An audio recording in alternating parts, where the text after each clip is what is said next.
Traveling the Vortex.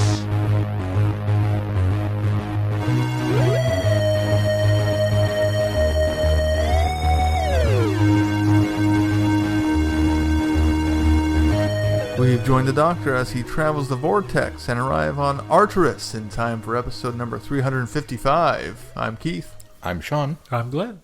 How are you guys? Sean rejoins us this week. I wasn't invited, but I came anyway. We told everybody you went off and did your own podcast. Oh, I know. So. Oh, you listened, did you? Oh, yeah. I have to check in on you guys. What's new with you guys this week? I am really tired. So what's new? I'm even more tired than normal Ah. from doing outside-related works plus time change. You gain an hour of with the daylight savings, but you don't gain an hour of sleep when you have an infant. We went and saw Thor Ragnarok. So did we. So did we. Hey, what'd you guys think? I liked it a lot. It was great. It was a lot of fun. I was worried about it being another Guardians movie because they seem to be taking that formula, and I'm glad that they did. It's very different than the first two films. I think it's the best Thor film out there. I would agree with that. am an apologist for the first two because I really liked the first two films. Yes, even Thor the Dark World I liked. But this was really good. It was fun. Yeah. It was the right balance of humor and dark. I knew Ragnarok was going to be a dark story because that's the Norse apocalypse, the end of the world for them, for the gods. I knew that was coming. I knew enough from the comics that Ragnarok was a very dark storyline. They made it a very dark storyline, but they put enough levity in there to really balance everything that was going on. The characters were wonderful. I love the reintroduction of the Hulk. I'm glad he's in it. And they tell a really good story, and Chris Hemsworth is great. He's phenomenal. I loved it. It was wonderful. As we approached the end of the film, I started thinking to myself, my God, could you imagine if DC had made this movie? I would be wanting to split my wrist by the end of this thing. Yes. But in the hands of, I can't pronounce the director's name, he just does such a good job of balancing the humor and the seriousness and the darkness of the story. So the writers have some credit to that as well. Well, I think. yes, Yeah. But it sounds like there was a lot of improv on the set. I thought the direction was phenomenal, the acting was phenomenal, the music.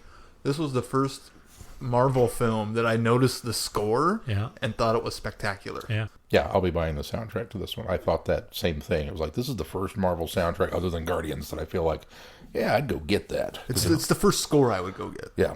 There's so much to like in this. I too had I hope that they're not going to Guardians it, but they did it in such a way that, I mean, it became this buddy road movie. Yeah. And it really worked with Thor and Hulk.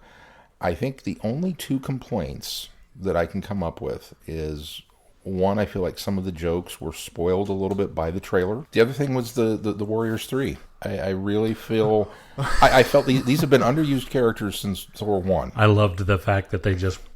I kept waiting for them... I love the fact that What's-Her-Face isn't back, though. Lady Sif. Yeah. She's credited on the IMDb page, and I'm like, she was not in this movie.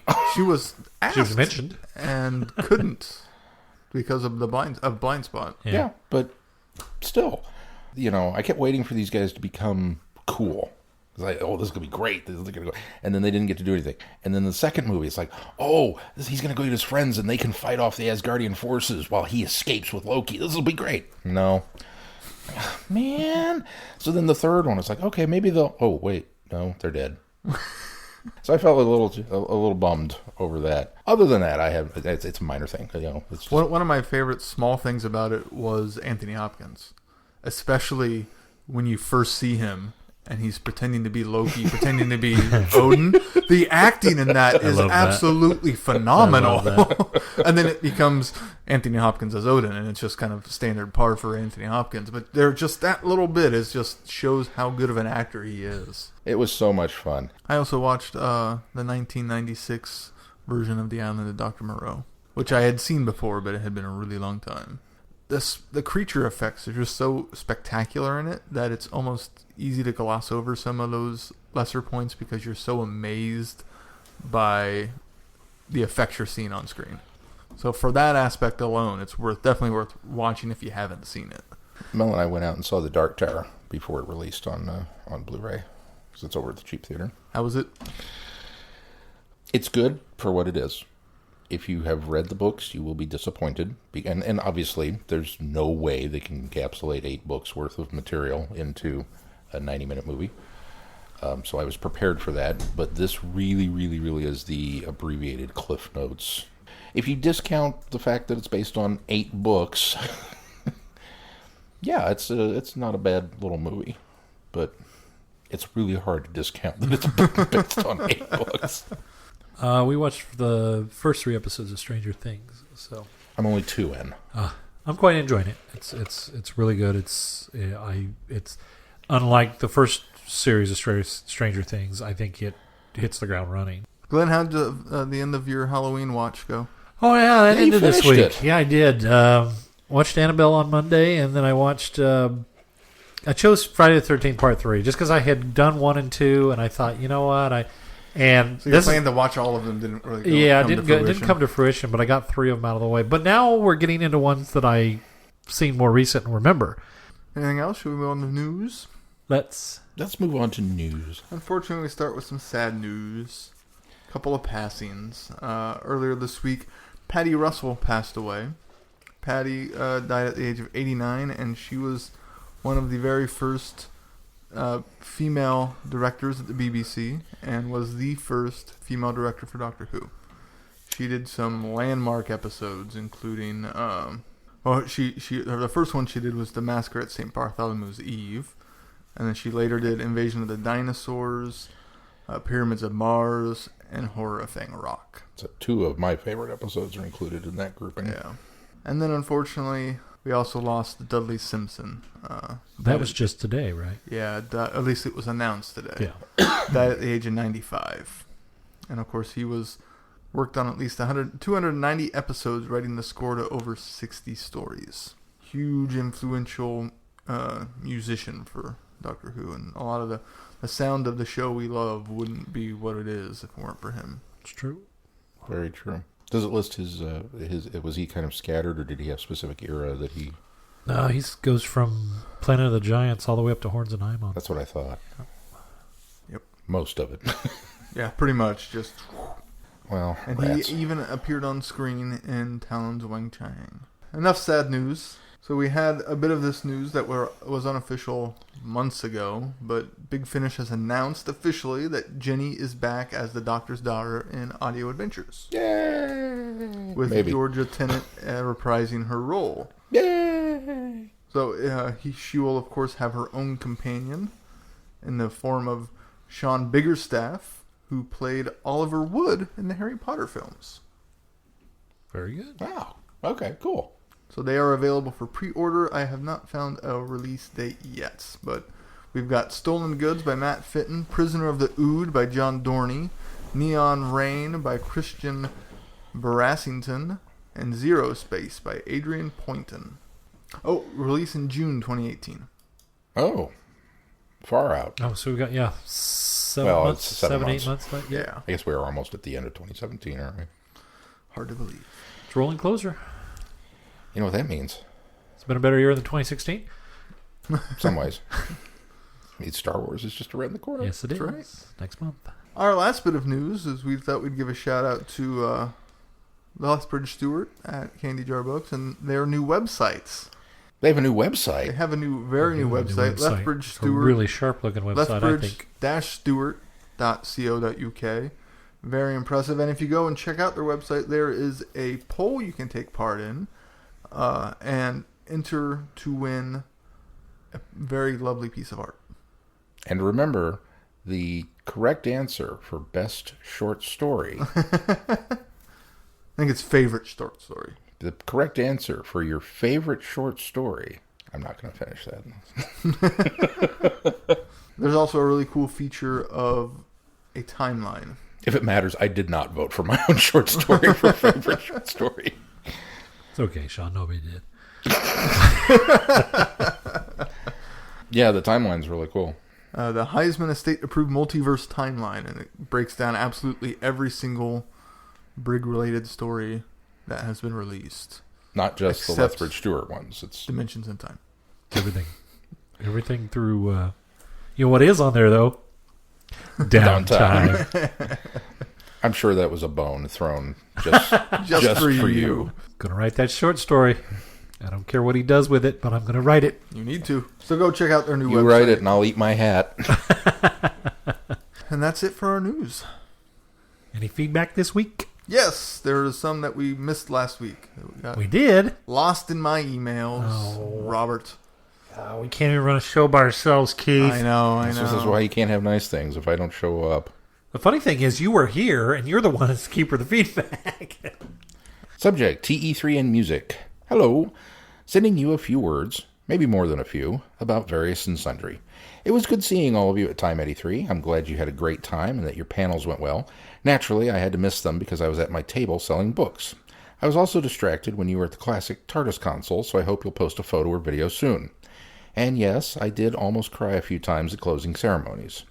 It's sad that the con only went 3 years, but I have to say that I'd never dreamed Wichita would have even gotten one Doctor Who con with actual guests from the show. Ah, well. Moving on, as my table was next to Dominic Glenn's signing table, I got to chat with him about a few things. One thing I asked him about was something I'm not sure you mentioned when making the rounds on Facebook. A few months back, a concept music video came out on YouTube titled, What If John Carpenter Did a Doctor Who Theme? The YouTube channel, George C. Music, has some similar concept music videos, with the most recent being versions done in the styles of Vangelis and Kraftwerk. Here is the link to the channel, which we, of course, will put in the show notes. And if you haven't seen these, they're really pretty cool. They are. Which leads me to a possible idea for an upcoming episode. A discussion of the music of Doctor Who. Not so much a historical discussion, but perhaps more of a fan chat. Do you notice the music used? Are there any composers over the decades you've liked? Have any of you owned any of the soundtrack albums, CDs, or downloads? Is there anything else about the music of the series that stands out for you? I'll save my thoughts in case you decide to pursue the topic. I will say that I had the album issued after the 5 Doctors came out with suites from early 1980 episodes, and I bought the 50th anniversary release of the series music as a download from iTunes. Earlier this month, I put up a couple of posts on my blog about my cord-cutting journey. The second post was about what podcasts I'm listening to, and naturally, TTV was on the list. I wonder if you might be interested in taking some time to talk about what podcasts you're listening to, and maybe ask other listeners which podcasts they're following. You never know when a mention from someone else will turn you on to a new favorite podcast. That's all for now. Hope to see you all again sometime, and yes, Sean, when neither of us are busy, so that we can just talk for a bit. Yours, Robert. Thanks, Robert. Thank you, Robert. Thank you, Robert. You guys want to give any plugs to any other podcasts you're listening to? Doctor Who related? I don't know if it matters.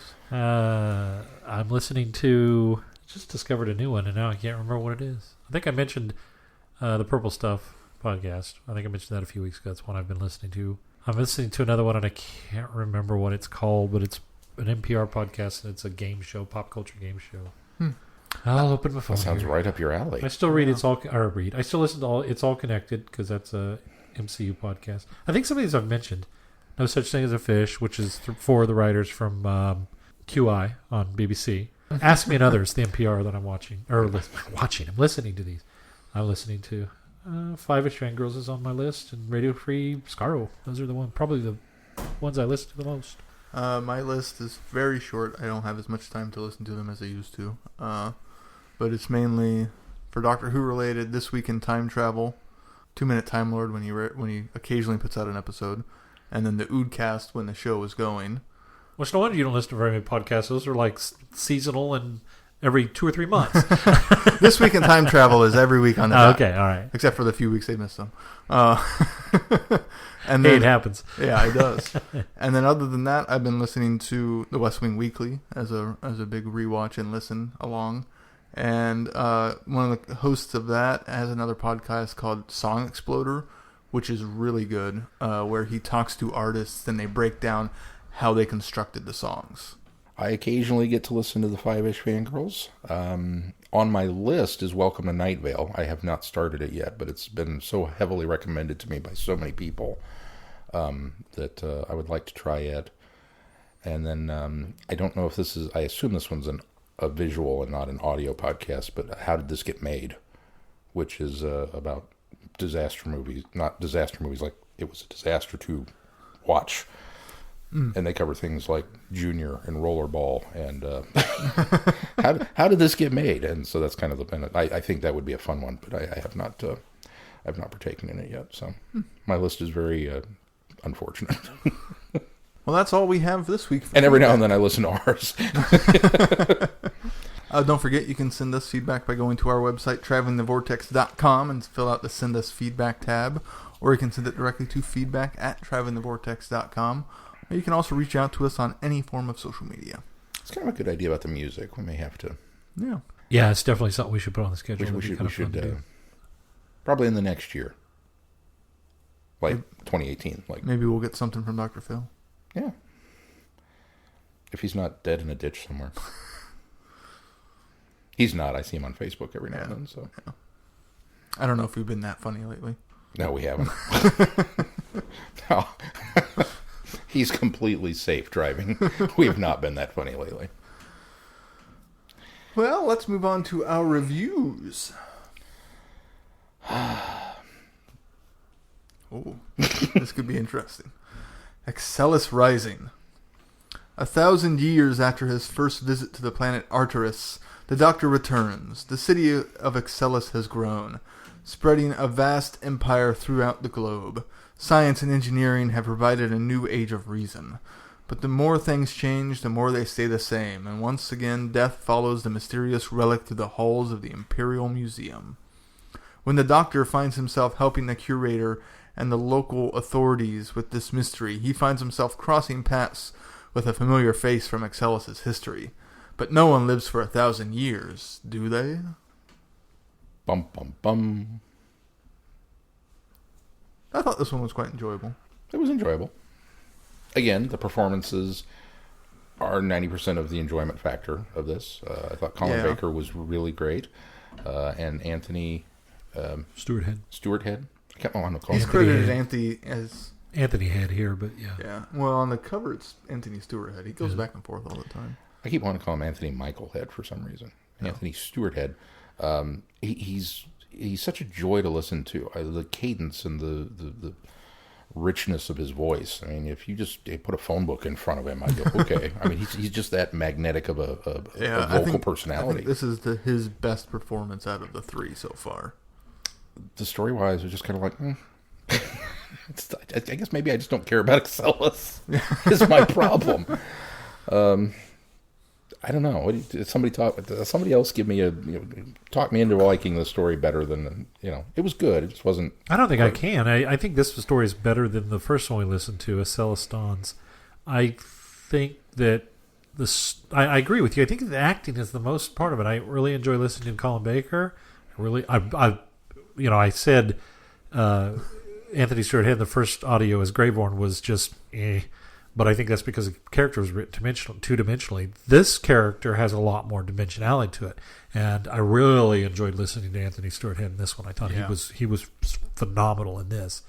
I don't know. It's hard to put my finger on why I'm not giving it high marks, because there was nothing bad about this story. It just, again, it feels like the middle chapter of a 3-chapter trilogy, a 3-story trilogy, which it kind of is, because if my recollection is correct, the Benny Iris Wildtime one is sort of, it's connected to this, but it's not as directly connected because the Doctor's more part of a of the third line. postscript. Yeah.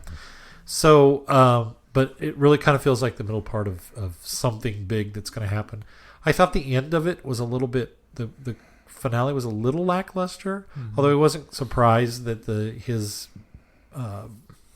spirit or conscience or whatever imprinted within the museum itself, because I knew they had to get him on to the next one, because I knew that Anthony Stewart Head was in that one as well. I liked I like how the best part of this was that the what was the character's name? I'm just going to call him Reeve, because the Reeves misunderstanding. That's his first name, Reeve. No, he's a Reeve. Oh, well, this says Reeve. No, there were wards. Remember they talked about there were wards. There were Reeves. Maupassant. Yeah, he was Reeve Greyborn. Yeah, he was Reeve Maupassant, but I'm just going to call him the Reeve. He was the Reeves misunderstanding of the Doctor's regeneration. Yeah, and I kept thinking, as the Doctor was explaining it, he was being a bit aloof about it. He was saying, well, it's much more complicated than that. But the Reeve would say, no, just simple yes or no questions. And he would ask him, and he asked him basically the two questions, and the answer was yes to both. And I love how he he drew his own conclusion to that. And I thought, wow, okay, he understood it a lot simpler than he did.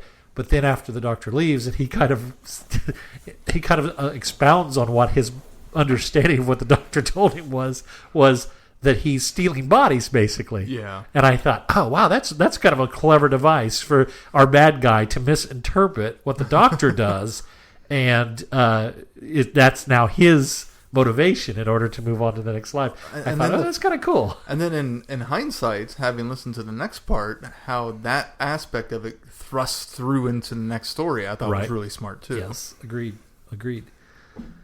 Because ultimately that's what he had to do in order to continue on.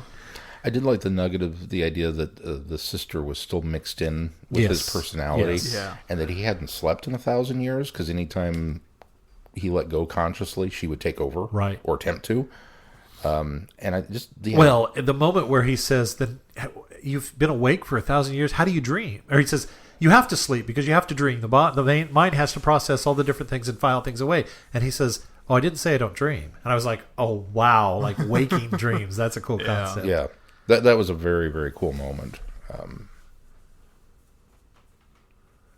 Some of the best stuff. Sorry, did I steal your thunder there? No. Some of the best stuff of the story is the Doctor and Greyborn interacting with each other, I agree. and confronting each other. The rest of it is just kind of middling. Of obviously we know who's kind of behind it once he shows up, and it's the Doctor proving his worth, and it's kind of very standard. I think it's not middling; it's standard. It's standard, yeah. That's what it is I think more that's than anything exactly else. right. I do like Minister Price, who steps in, and the curator brings him in to do the seance in order to communicate with the recently dead in order to find out more information. And I should thought be a handbook for that. I thought that was kind of neat. Yeah, I kind of thought that was neat how he immediately knew that the Doctor, from his reactions, knew that the Doctor was not guilty, but he couldn't lead on to it. So he comes up with the story about keeping him there until morning, or it'll break the seance or the connection with the spirit world, in order to give the Doctor some time to kind of unravel what's really going on here. I thought that was pretty cool. It was one of those, oh, okay, I like this guy at this point. So that was neat.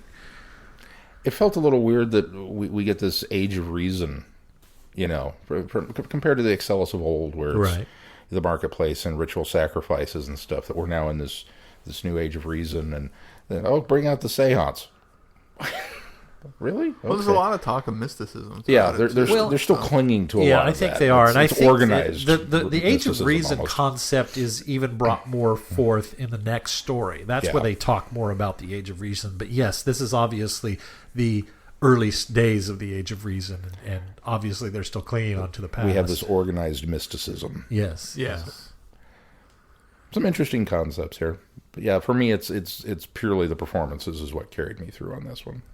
I also liked Inquisitor Danby. I thought she was an enjoyable character. Yeah, she was good. She was good. Her growth and journey throughout the story, I think, was a well-worthy addition. Well, she comes and she finds with the curator finds the body trapped in the door. Has died. Has been crushed. Yeah. And then later on, she sees the bodies of the curator and the other guy and the other thief. And she reacts to it. And I thought, well, that's kind of a weird reaction for a police officer. And the Doctor brings it up. She says, this is the first time you've seen bodies. And she talks about, most of it's like clerical and just robberies and things like that. And I thought, wow, that's kind of interesting these are your first instances of homicide, basically, as an officer of the law. That was kind of an interesting concept to have that interjected into the whole, it's not something you get very often. Exactly, you don't. It's a new experience for this particular officer, and so I thought that was kind of cool. Look, there are good things to say about this. I went into this thinking, and I'm glad you said you narrow it down, so it's just kind of standard, because I listened to it and I thought, well, didn't love it, didn't hate it. So I thought, okay, but what can I say about it? Now we sit down here and start talking, and I was like, oh, there was a lot of good things about this. There are some things. It's just overall it doesn't wow you. No, it doesn't. I liked it better than the third part. See, I like this better than the first part. I would agree there. I would agree with you there. Although Iris kind of outbalances a little bit. Taking Iris out of the equation, this is the pinnacle so far of the Excelis story. For the plot, yes. I think Iris being in the first story makes that one not standard. Right. Right. This Absolutely. one, having all of the kind of the main trappings of a Doctor Who story, makes it standard. So I Yes. think that's part of the reason. Well, should we move on to... I guess maybe it's the highest backward-handed compliment that we can pay a story when we say It's a standard story. It's a standard Doctor Who story with great performances. Well, that's what you want, isn't it? Well, yeah. Yeah, I want it to be Doctor Who, so good job. Not every story can be outstanding. You either aim for standard or outstanding, and then Hey, some hopefully of you them don't are fall Caves of short. Adrazzani, some of them are Twin Dilemma. This is in the middle. This is true. Well, let's move on to Excelis Decays. When the Doctor last visited the city of Excelis, its citizens were about to enter an age of enlightenment and reason. But some centuries later, he discovered a vicious totalitarian regime at war with the rest of Artaris, living off the efforts of a drugged and broken underclass. Who is the mysterious Lord Sutton, and what does he have over the ruling classes? What are the meat puppets, and what role do they play in the eternal war? And why is the Doctor's arrival the final piece in a plan that has been centuries in the making? Throughout his lives, the Doctor has fought many legends, but some legends refuse to die. Yeah. Again, this is... See, Yeah. I liked this one a lot better. And I think, number one, I think that this is Anthony Stewart Head's best performance of the three so far. This one, this is where I really got impressed with him, because as we talked about last week, I've always thought Anthony Stewart Head is a pretty good actor. Yeah. But he had the two-dimensional character to work with in, and so I expected more, but he had to do what he had to work with.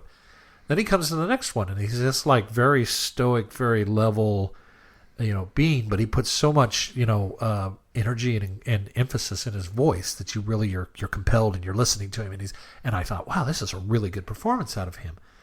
Then we turn around and come to this character, which is a little more manic, a little more out there, and he plays it completely different. So when you look back on these, it's three completely different characters. They're embodiments of the same being, but he plays them in so many different, so different ways of each one, that by the time I got to this one, I was like, I really like this guy. I mean, not the character himself, but the actor, just how much he puts into it.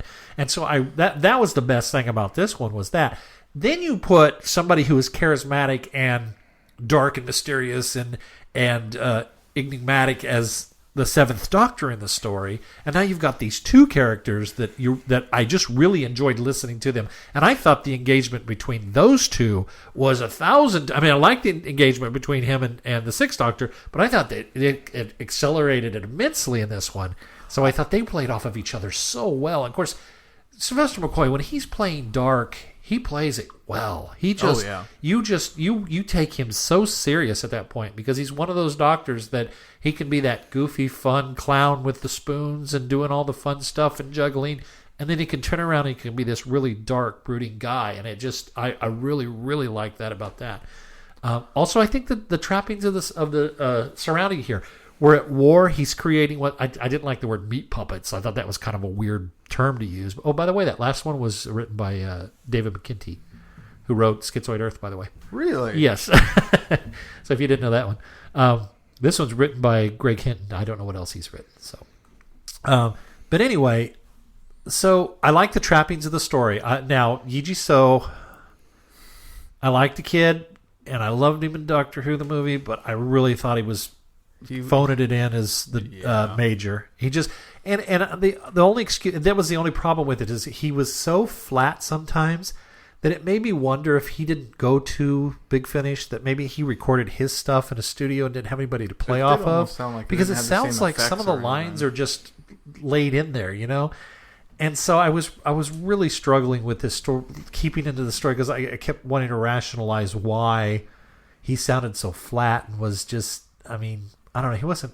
super great in Doctor Who the movie either, but I mean, it just he seemed to me like he was acting in that. This, he just felt like he was phoning it in, so that was a problem. But the trappings of the war and the fact that we've got him, we've got now what was the character's name in this one? Because I completely forget what Sutton. Sutton. Yeah, Sutton's creating these meat puppets in order to use to take people's souls and put them in there to create these armies that are basically killing machines, and that's his motivation. Is we've gone so many years that he's almost on the verge of madness, that he's just ultimate domination of the planet. Was it Artaris? Is that what it's called?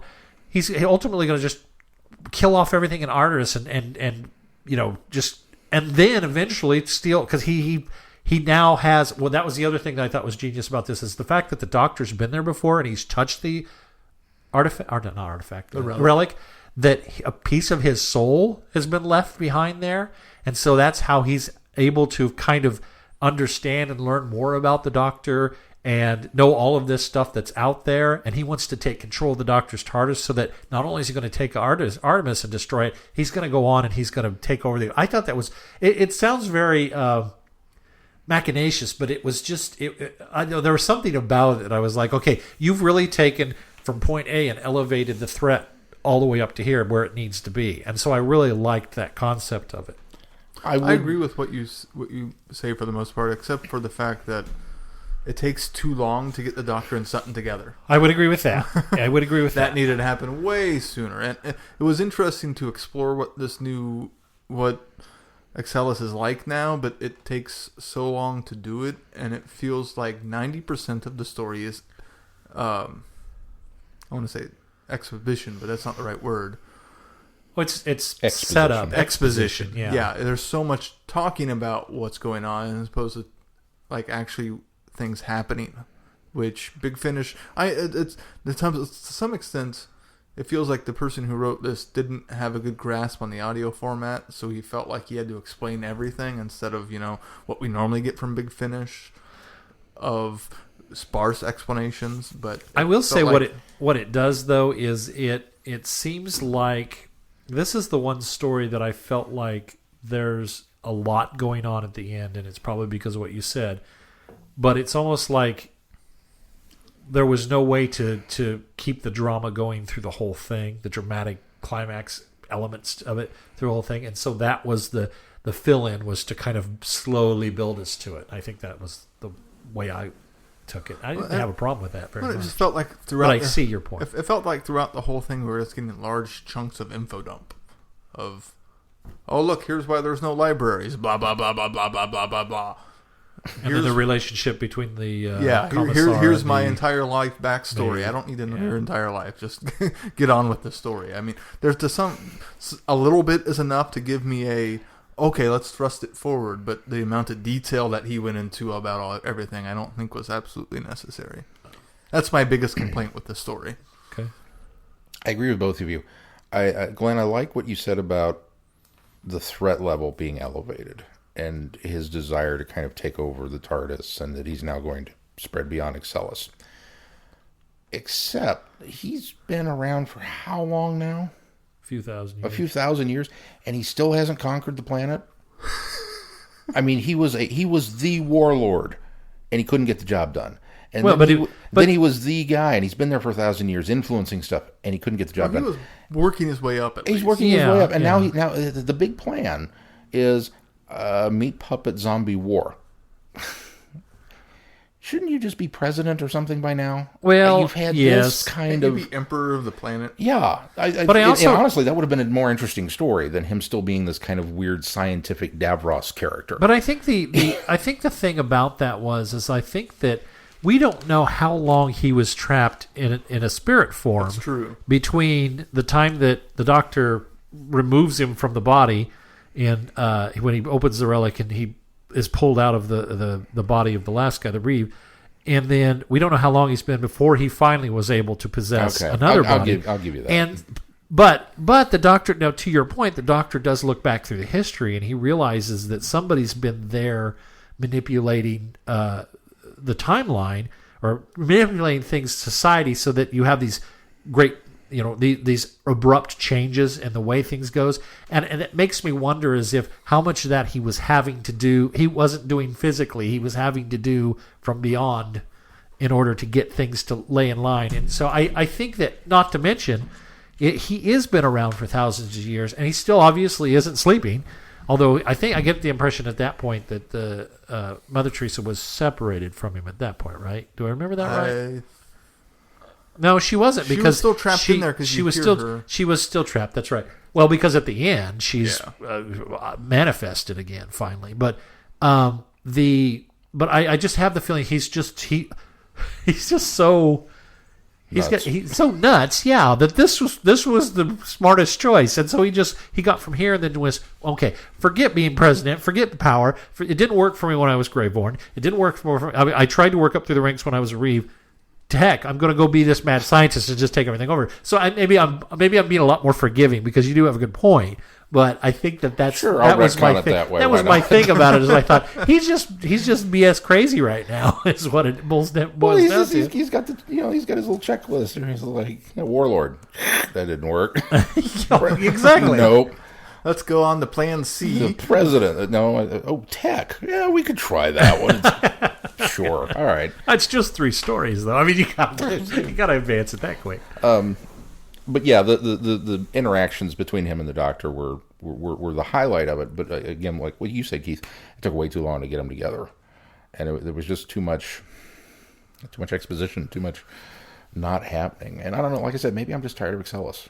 It's just like it's a boring planet anyway. I'm done with this place. I want to get off of this. Artaris is the planet. Well, Excelis is the city. Well, or at least their city-state. The thing. I did like Salas.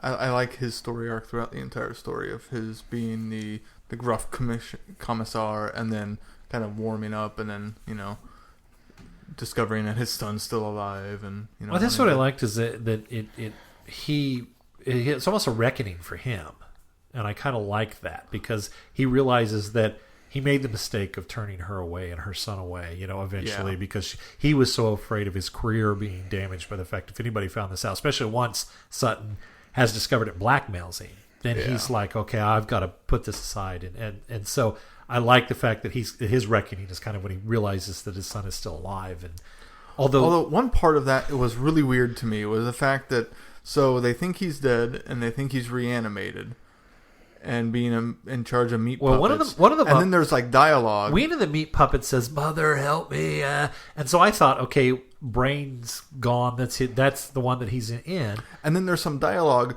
from Sutton about I have him here, that kind of thing. And then he says something to them. Oh, does it really matter to you, Salas, or whatever? Yeah. And then he actually shows up, and then he has the exact same line again. I thought the same Sutton thing. Did. It was so repetitive and so unnecessary. I thought the really same weird. thing. I thought it was weird too. Well, because when he said that, when he asked the same question again, I thought to myself, well, yes, he just answered you. But he says it in more of a normal voice. It's not the gargle. This one, Mother, I need help me.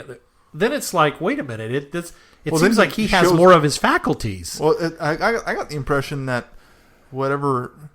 He was speaking through the meat puppet, and then he comes out that makes free sense on his own. That makes sense. It's the Sutton stuff that doesn't make sense to me, because it's like he had no offense, Sean, had a stroke midway through and didn't remember the conversation. He just had 5 minutes before. Yes. He does. It does. He did that once earlier. He does when but he's crazy. He's BS crazy. That's all you have to worry about. When the Doctor first shows up, thousands of years, and the Major's talking to him. I don't remember the line, but Sutton asked something. And the Major went to reply, and he kind of, slapped him down a little bit. And the Doctor says something, and then Sutton says virtually the exact same line as what he did 2 seconds ago when the Major interrupted him. I sort of remember that. And it was like I almost thought there was a glitch with my audio. Yeah. That kind of thing. I was like, no, he just said it twice. Once that second line happened with the song, I thought, is there a glitch? But then everything was different. That's right. I was like, what? Yeah. That's right. I know what you're talking about there. It made no sense. I think I sort of noticed that as well. Which, as you're building to a climax, is a huge flaw. But it could have been an editing issue, too, where they had this edit, and they did this line this way, and then they said, well, no, I think this works better if we put it here. And then they didn't end up editing the one line, one time out might have been. But to do it twice seems kind of odd. I think the biggest problem I have is just the fact that it's a war. Here we go. Here we go again. Yeah. Sean didn't like the war stories. I think they could have delved into the war more, honestly. I think what they were doing was interesting with the drugging and the society and everything could have just been fleshed out even more, I think. This whole thing screams 1984. Yes. The whole structure, the inner party, outer party. I mean, there's a lot of 1984 elements in this story. In fact, he borrowed heavily from that whole plot. And that's very much what the basis of this city-state society is. Yeah. So. Now, I will say that from a trilogy structure, it so makes sense that we went 5th, 6th, 7th. Just the way that these stories play out. If you'd asked me initially, I thought the 5th Doctor would have been a really odd choice to pair up with this Warlord. But it works. Mm-hmm. And then having the 6th Doctor come in the middle and be the voice of reason, and then having the 7th Doctor with the dark machinations being the one to take him down. Yeah. That really cemented that was a really cool forward-thinking structure. Yeah, to it really I liked that. And I like the Mother Superior link between all of them. I think that still worked really well. That held things together. I think that it kept the through thread going. It made sense. Even though you've got 3 different authors writing these stories, it really feels like they did a good job furthering the story each time that somebody picked up and went with it. And I'm sure there must have been some sort of outline when they sat down and decided to do this. But I was very pleased with this one. There are some issues, and you guys make very solid points about them, but I still think I enjoyed this one the most. And it probably comes down to Sylvester. I just love Sylvester. He's come a long way. Hasn't he? I wanted to point out Salas's actor. He was Omega. Yeah. Thorn? No. Other Omega. Yeah. Arc of Infinity Omega. How dare you get me that excited? No, I like his voice. I thought he was great. I think I had. And he was Big Finish's Omega, which is why I kept trying to figure out where I heard him before. Okay, yeah. I like his voice. Well, he's got a great voice. I Don't get me wrong. saw a note that I needed to look at again here, that the Doctor uses the synonym Von Sutton again in the audio of the Master, or Master, which I think we've done. Yes, we did. We have done that one. And I don't remember that. Didn't catch that at the time, but that's kind of a neat little aside that I think if we had done Excelis and then listened to Master, we would have. The other interesting things about this that's pointed out to the continuity is that it's mentioned the Doctor has built his new console room. So this is the console room. This is the console room from the steampunk. Yes, from Doctor Who the movie, and that this takes place very close to his regeneration in the movie. So, which the Master did too. That particular story was towards the end as well. So, very cool. And Yiji's in it, so there's a Yiji is. Did you know that going in, or did you have to look him up? I looked him up because I was listening to it. And I thought, who is this actor? And then I went to the wiki and went, oh, come on, Yiji. It's one of those things that once I saw his name, the voice was totally familiar. I was like, oh yeah, of course that's him. And apparently this story also featured Mark Gatiss. Oh, it did? I did not see as that. Deputy Warren Barris. Ah, very good. Is it almost to the point where Gatiss showing up in Doctor Who anything? I'm not. Okay. Well, of course he's there. Gatiss is here again. It's like finding out Nicholas Briggs is in something. Oh, really? So next week we'll tackle the plague herds of Excelis, which will not include the Doctor, and we'll have Benny and Iris, which I think will be a fun pairing. You had also said on the schedule that we're going to look back over the series as a whole. I think we've sort of done that already with these parts, but we might have some more things we may to have say some, about it once we listen. Some new insights. Shed new lights. Just from the standpoint of, I'll delve a little deeper into was it necessary? Why did this get made? Or how did this get made? But, kind of like when we cover... You're talking about Plague, the next one. Yeah. Why did that one get made? Yeah. No. I just, in general... the whole thing. Yeah. Okay. As with most things, like when we get done talking about, the key to time, we'll talk about the saga as a whole, and we'll just cover Excelis and see if there's anything else that we... We'll see if it's a worthy planet or if it's okay that was destroyed at the end of Decays. Yeah. Yeah, true. So there's that. All right. Anything else you guys want to talk about Excelis? We'll return to Excelis Not again this one week. more time. All right. What do we got coming up on the schedule, Sean? Well, as you just pointed out, we're gonna do the Plague Heralds of Excelis next week with Benny and Iris, and no doctor, or at least not that we're aware of. Our Friday Night Who offering next week will be the first 3 segments of Sea Devils. So some funky Pertwee. I'm doing my funky Pertwee dance. You can't see it. So come in for that. Don't want to go any further out than that I suppose we could. in case things change. I got it pulled up. You got it pulled. Well, I do too. I just didn't have it pulled up right in front of me. Well, it'd be good to go out another week. Okay, we'll go out one more We got week. another book coming up. Because we're doing another book. That's so that true. way We are doing another book. Listeners, make sure they get that book read. And I guess a change too. Yeah. So then the following week, the 17th, we will finish the Sea Devils for Friday Night Who with parts 4 through 6, and then back into the Brigverse. Lethbridge Stewart, The Dreamer's Lament, by Benjamin Burford Jones. The schedule says we'll be doing 48 Crash. We are going to hold off on that. It has come to our attention on the advice of the publisher that we're just going to save that. So that will not that could be stricken from your schedules because we're just going to wait until probably Havoc 4 Yes. for that one. I suppose I should mention there's another change to the schedule as well from the Lethbridge or from the Brigverse on the Lethbridge Stewart end, all the way down on in December, Traveling the Vortex 361. We said that we were going to do the novella Day of the Intelligence by a friend of the show, Andy Frankham Allen, and Andy Frankham Allen told us that Day of the Intelligence will not be released in December when we planned to schedule it and talk about it. So since I do not have a time machine and cannot procure a copy before it releases so that we can still talk about it, we're going to replace that with Flaming Soldier, which is the other novella. So I haven't made that change on the website yet, but it's officially been made. So now you're officially aware of it if you're following along at home. Very good. And if you'd like to support this podcast, go to our website, travelingthevortex.com. On the right-hand side of the page, there's a button where you can become a patron. That'll take you to Patreon, and there you can support this podcast by donating money. You can do a monthly pledge. You can do a one-time pledge. Anything helps, goes right back into this podcast. There are also some links on the right-hand side of that for affiliate ads and sponsors that you can do as well. Anything else we need to talk about this week before we close out this show? I don't think so. McRib is back. So is Sean. That's going to do it for this week. Until next week, I'm Glenn. We are both meat patties slathered in sauce. At least you're not a meat puppet. I'm Sean. I'm Keith. That sounded Cheers. like a drunk joke. That was not meant to be a drunk joke. You have to cut that now.